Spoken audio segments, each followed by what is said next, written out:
This Torah class is brought to you by TorahAnytime.com.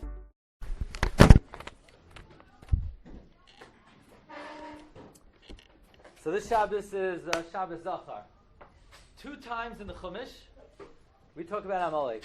One at the end of B'Shalach, and one at the end of Kiseitse.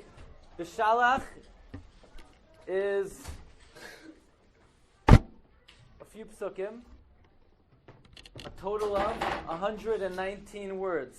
119 words we're going to read at the end of B'Shalach. We read it on Purim. Then this Shabbos we're going to read from Kiseitse, 3 psukim. How many words? 47 words. In total, there are 166 words in the Torah about Amalek.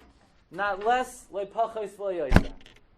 119 in B'Shalach, 47 in Kiseitse. Keneged the 166 words in the Torah about Amalek, there are 166 psukim in Megillas Esther. So you see that every detail of Amalek and the Megillah is precise.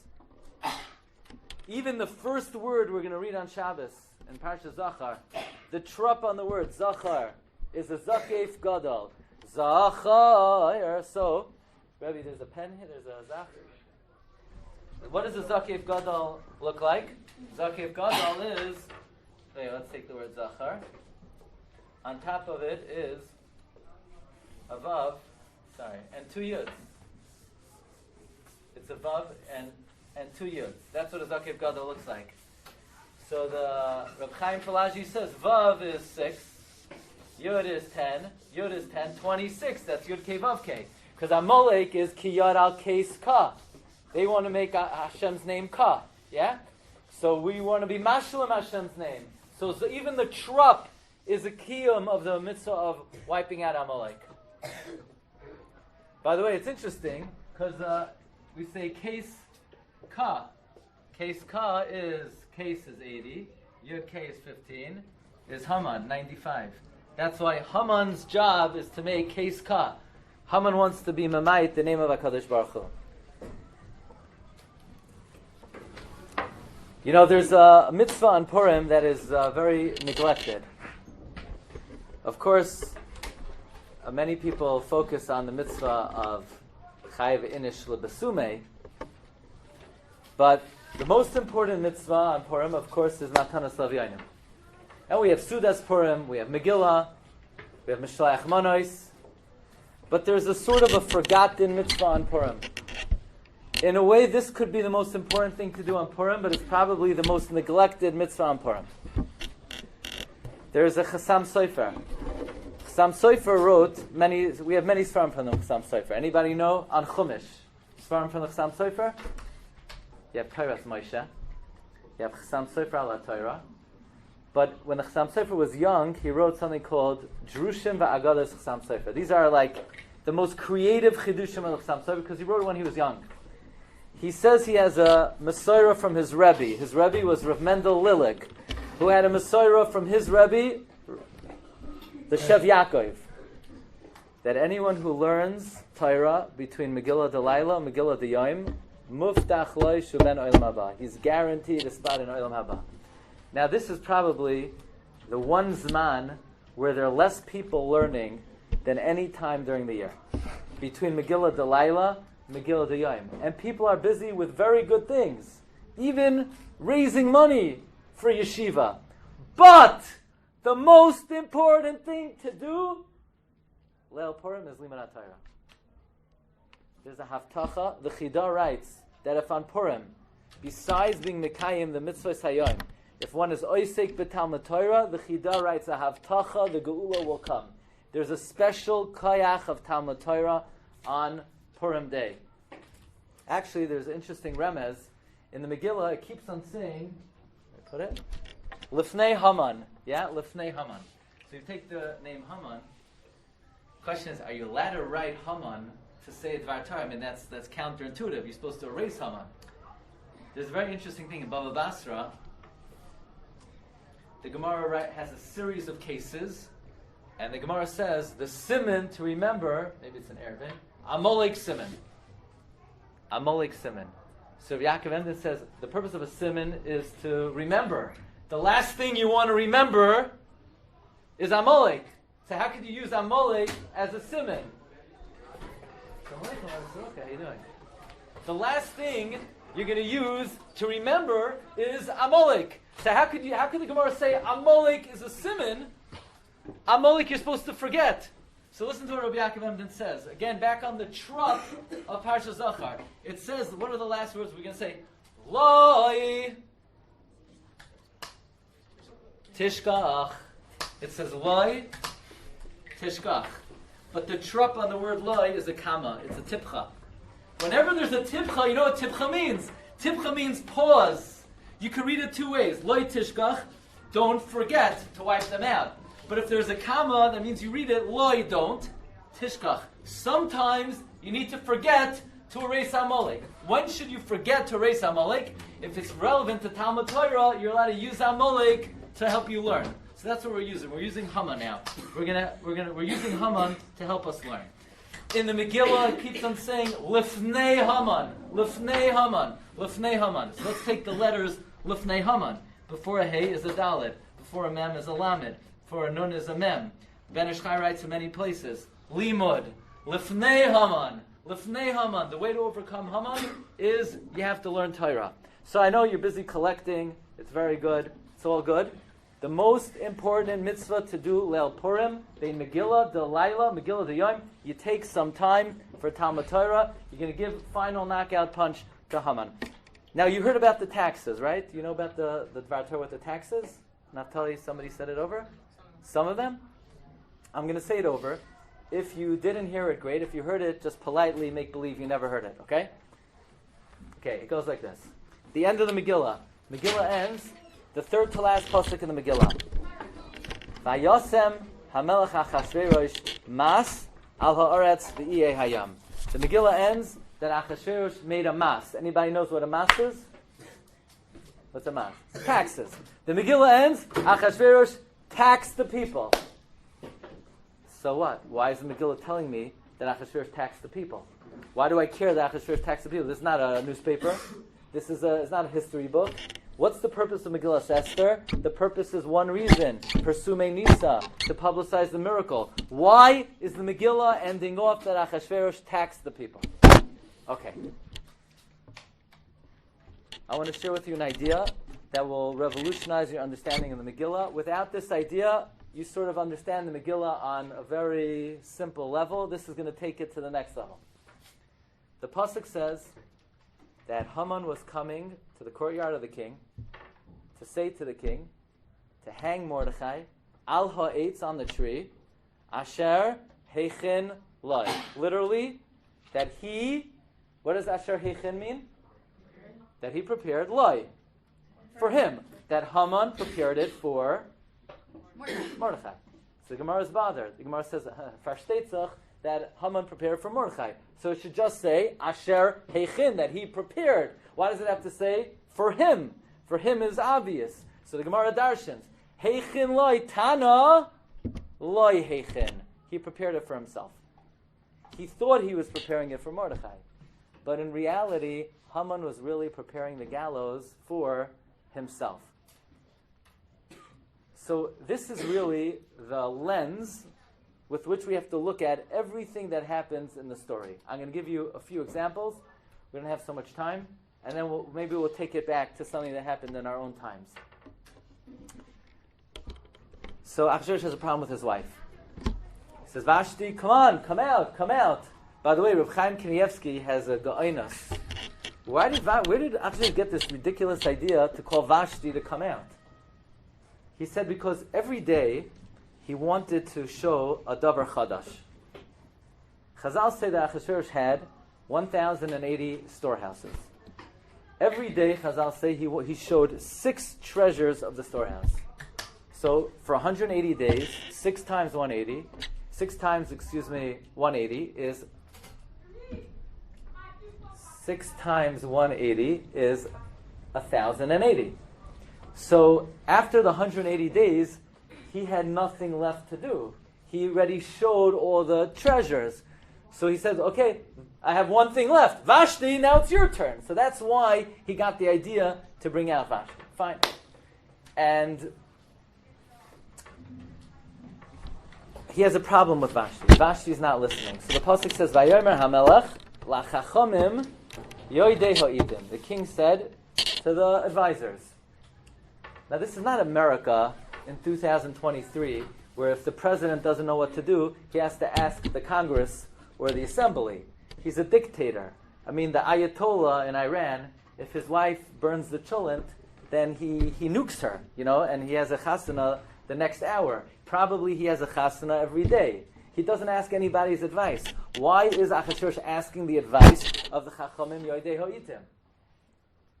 So the Gra is Medayik. The Malbim says the same thing. The Yosef Lakach also says, Vayomer HaMelech lachachomim yoidei ha'itim. Listen carefully. Ki chein divar HaMelech. The law was that if it's relevant to the king and the king is noigeya bedavar, he cannot decide on his own. He has to ask the advice of his advisors. That's the pshat. Ki chein divar HaMelech. It was noigeya the king. Savakasha. If the king can't make the call on his own, if the king can't make his own decision, then why at the end of the story, when he catches Haman, and Charvoina says, Gam hinei hoetz, and Vayomer HaMelech telu alav, the king says, hang him. And then how could the king make the decision on his own? He should have had to ask the advisors. The answer is, says the Goyin, Vayomer memuchan, lefnei HaMelech v'hasarim, memuchan says to Achashverosh, you know what kind of ridiculous law it is? That you can call your own shots? I propose the following legislation. I propose Yeitzei Dvar Malchus Milafanav. From now on, you call all the shots. You make the decision on your own.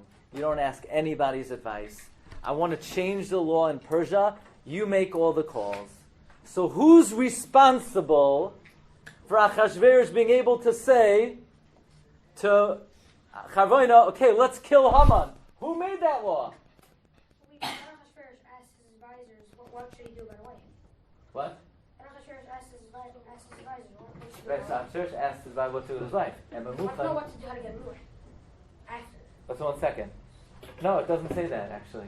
It says that Achashverosh on his own made this contest. I'm going to come to that in a minute. So who made the legislation that Achashverosh could call the shots on his own?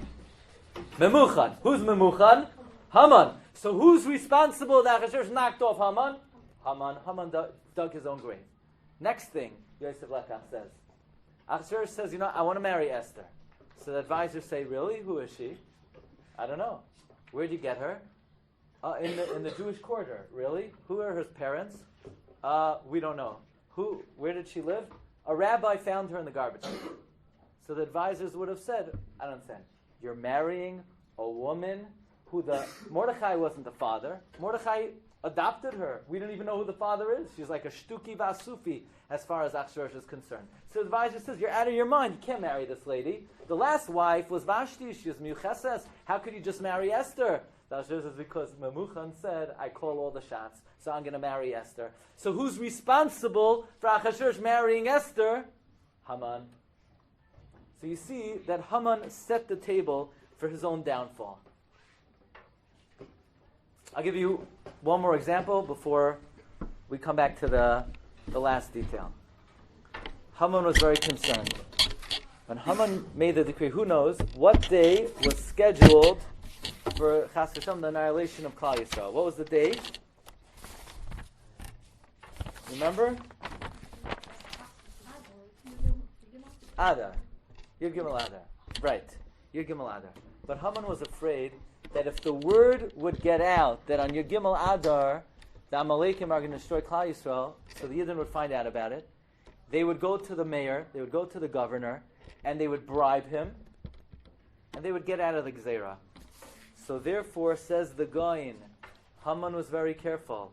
Pas Shegen HaKesav, the text of the document, Lehinasein das v'cha Medina Medina, Goloi l'chol ha'amim. What was Goloi l'chol ha'amim? Was liyos hasidim layom hazeh. What's going to happen? Be ready. Just be ready. And what's going to happen? Haman didn't say. It never said in the document what's going to happen on that day. So after the fact, when the tables were turned, and Esther said, I'm a Yid, and Achashverosh said, okay, that's very nice. What would you want me to do? So Esther said, I need you to rescind the Gzeira. Achashverosh says, I can't. Why? Ki kisav asher nichtav b'shem hamelech. You know this? V'nachtayim b'tavasa. I already signed it. If I already signed it, I can't retract. So Esther said, it's very nice you signed it, but you didn't sign anything.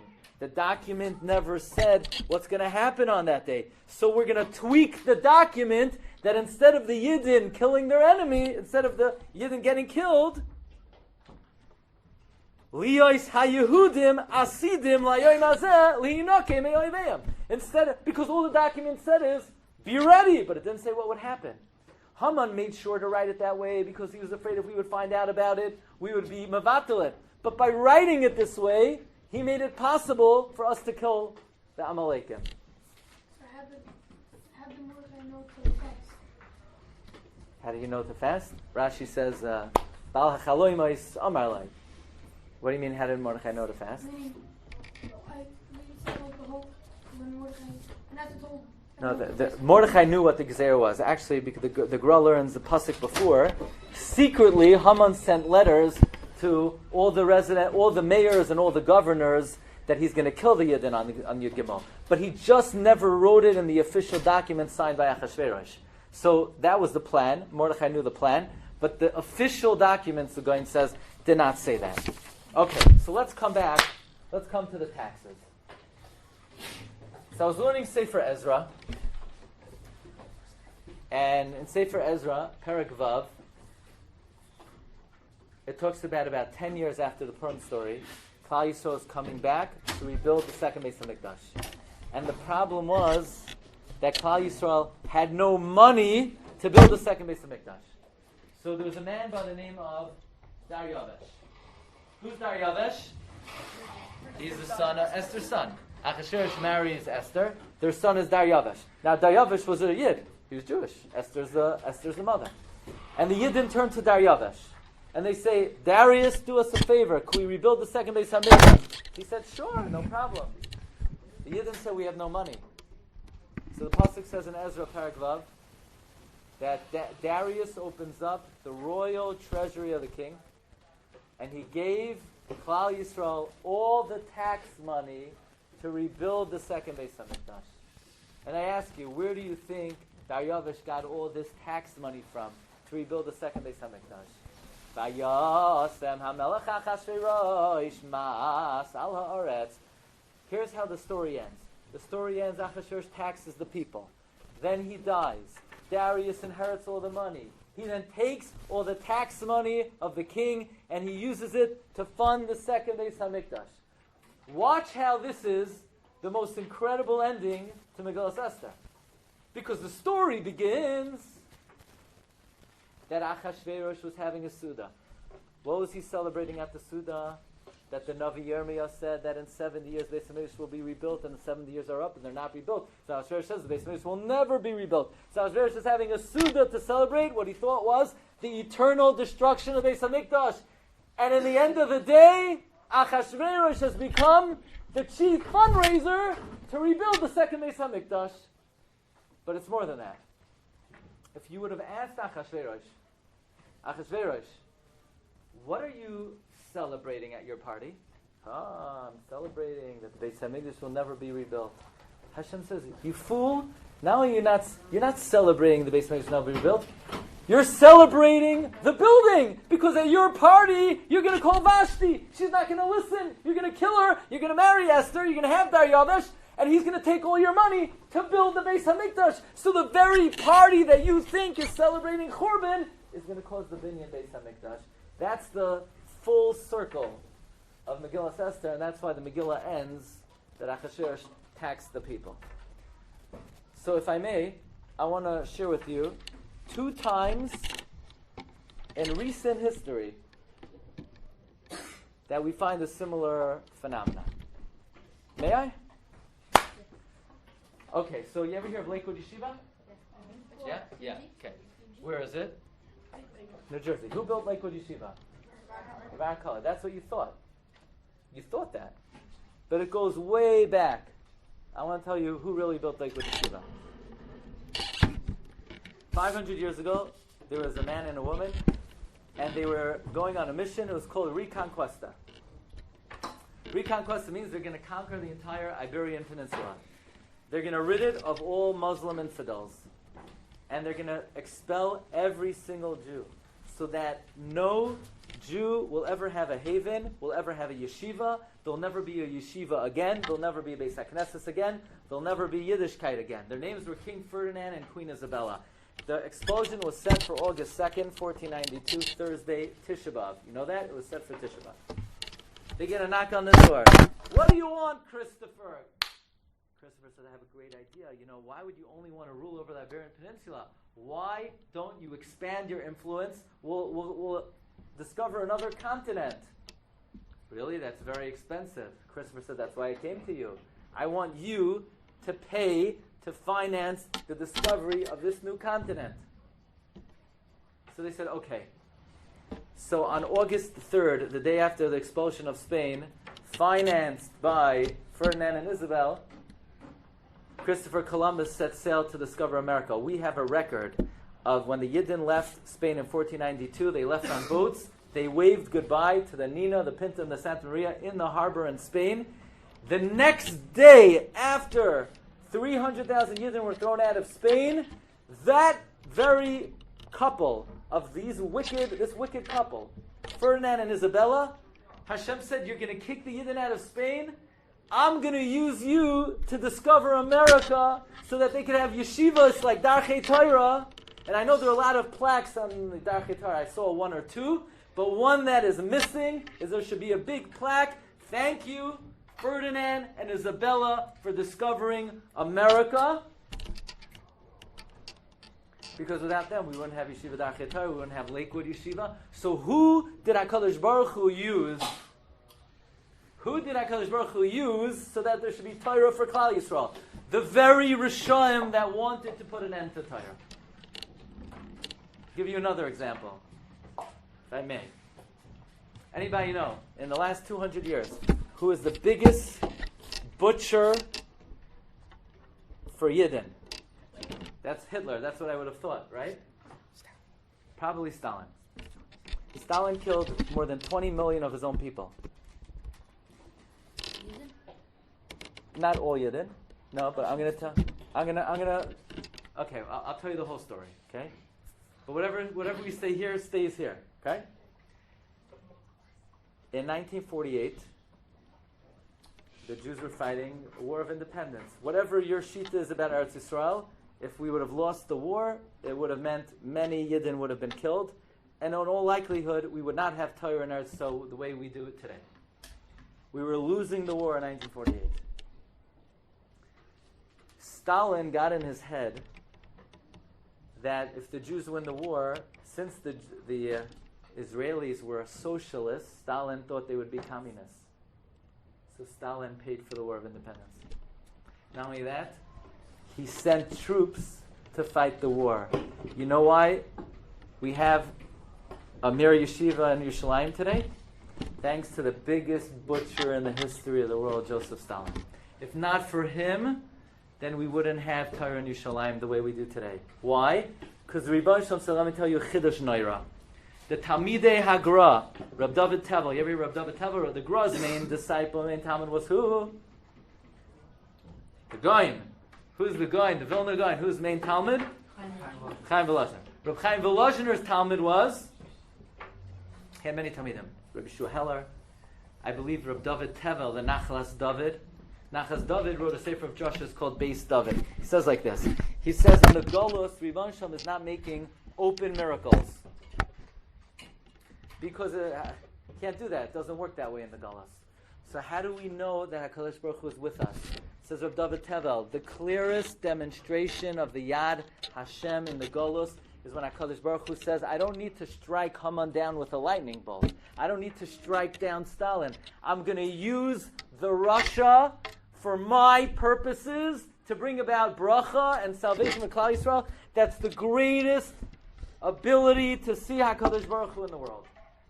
This is called Al Ha'etz Asher Heichen Loi, Tana Loi Heichen. Hashem uses the Rasha for Klal Yisrael.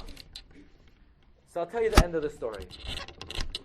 This happened 70 years ago to the day. In 1953, Stalin saw that Israel wasn't going to be communist, so he flipped. He was beroiges like you can imagine. He said Hitler didn't kill enough Jews. So he built railroad tracks from the heartland of Russia that was going to take Klal Yisrael to Siberia. You know how many? There were about 2 to 4 million Jews in Russia at the time. He built railroad tracks to take between 2 and 4 million Jews from heartland Russia to Siberia. Siberia is cold. You think it gets cold in New York? You ain't seen nothing. In Siberia, it's between negative 75 and negative 95 degrees. These trains were going to take the Yidden there in 1953 on March 6th, shortly after Purim. The tracks were built, the trains were there, the concentration camps were built, and it was going to go into motion. The question is, you can't just transport citizens to... So he made something called the doctor's plot. He accused 6 doctors of poisoning Russian patients. That year, Purim came out on Motzei Shabbos. Rabbi Yitzchak Zilber, you ever hear of Rabbi Yitzchak Zilber? He's one of the famous Russian refuseniks.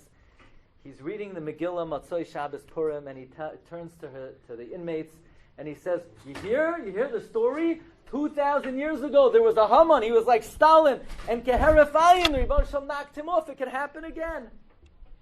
And the inmate said, Rabbi, that's a fairy tale. That was Haman. But Stalin is strong like an ox. He's like a mule. He's healthy like anything. What could happen to him? This was 7:50 p.m. Purim night, 70 years ago to the day. 70 years ago in Purim. And Rabbi Yitzchak Zilber said, Stalin is a basar v'dam. He doesn't even know what's going to be in 30 minutes. At 8:23, 33 minutes later, Stalin stroked out of the blue. Stalin had a stroke. Doctor! There were no Jewish doctors. He had arrested all of them. They were all in jail. There was no one to heal Stalin. Stalin lay there dying in bed. Rabbi Yitzchak Zilber said he had a shaila. Am I allowed to say Tehillim for someone to die? He said, Avada I could say. For someone like Stalin, Avada. He said, I said Tehillim so many times, I know Tehillim Baal Peh, Ad Hayom, he says. March 5th, 24 hours before Stalin was going to annihilate between 2 and 4 million Jews, Stalin died 70 years ago. Think about how the Rebbeinu Shalom used him. When Klal Yisrael needed him, he was there. He financed the war. He sent soldiers. He turns on us, Rebbeinu Shalom knocks him off. Keherefayim. The limud of Megillas Esther is, sometimes we have a Russia, we're worried, who's going to be the president, who's going to be the prime minister, we're worried, what's going to be with Klal Yisrael? HaKadosh Baruch Hu loves the Rishaim. They're the best puppets. Hashem likes to use them, because that's the last thing you would ever expect, for Hashem to bring Yeshua. Now, one last thing. Let's take this Yesod and flip it the other way. The Gemara says in Shabbos Daf Teiches, Amar Rav Avdimi Bar Chama Bar Chasa Melamed Shekavalim Har Kegigis, that HaKadosh Baruch Hu at Har Sinai. What did we say when Hashem gave us the Torah in Har Sinai? We said, no thank you. No thanks. Yeah, we said Na'aseh v'nishma, but that was for Torah Shebachsav, Torah Shebaal Peh. We said, it's okay. Hashem, really, it's okay? How about this? If you don't accept it, I'm going to kill you. Oh yeah, okay, we'll take it. Says the Gemara, not until when were we mekabel the Torah ba'ava? Purim. The Chafetz Chaim asks, what happened on Purim? That on Purim now, all of a sudden we were mekabel the Torah ba'ava. What changed? The Kitzur Nimrod. What changed was Mordechai is walking around, and every time Haman passes by, Mordechai doesn't bow down. So the Yidden said, Mordechai, why are you messing things up for us? Why are you doing this? Probably you could come up with a kula why you need to bow down to Haman. Why are you being so makbid? So Mordechai said, it's Avodah Zarah.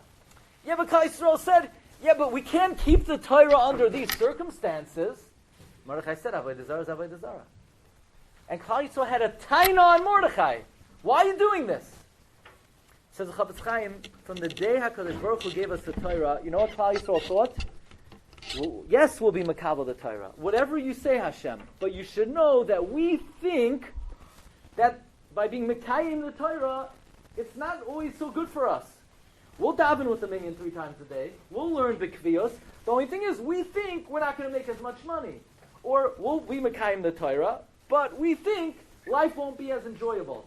Klal Yisrael thought until Purim that sometimes being Mekayim the Torah is a setback.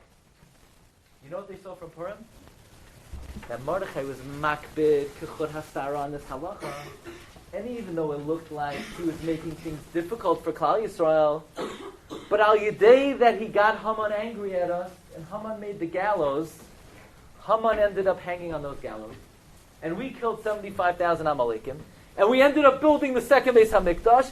Klal Yisrael saw that by keeping Torah mitzvahs, not only is it not a setback, but it brings bracha to us. It's the source of bracha. Just when you think by being Mekayim something, that's going to be a setback, Klal Yisrael saw Hashem uses that as a source of bracha. So we see sort of 2 opposite manners of Hashgacha Pratis. That Hashem could take the Rasha, he could take the Rasha's plans and his schemes and use it, boomerang it back at the Rasha. And Hashem could take the Tzaddik and his Shmiras HaTorah, which it may look like it's bringing hardship to Klal Yisrael, and use that to bring bracha to Klal Yisrael. So these are all very important limudim that we take from the Megillah. Thank you very much for allowing me to share with you. Thank you, Naftali, for letting your father come into your class. And I wish you all for Purim. Thank you very much. You've just experienced another Torah class brought to you by TorahAnytime.com.